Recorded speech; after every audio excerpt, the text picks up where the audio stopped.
எலும்புகள் நிறைந்ததான பள்ளத்தாக்குள் கடுகு ஆமீன் தீர்க்கதரிசி அனுப்பி ஆமீன் தீர்க்கதரிசியோடு உரைத்து, தீர்க்கதரிசியே சொல்லு, உலர்ந்த எலும்புகளை உயிரடைய செய்.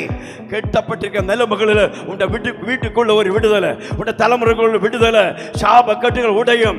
ஆமீன் ஆண்டோட வார்த்தை வெளிப்படுகிற வேளையில் சில விடுதலை நடக்கும், உன்னுடைய வாழ்க்கையில் விடுதலை நடக்கும். இயேசுவின் நாமத்தில், இயேசுவின் நாமத்தில் கர்த்தருடைய வார்த்தை ஏலியாவுக்கு வந்தது.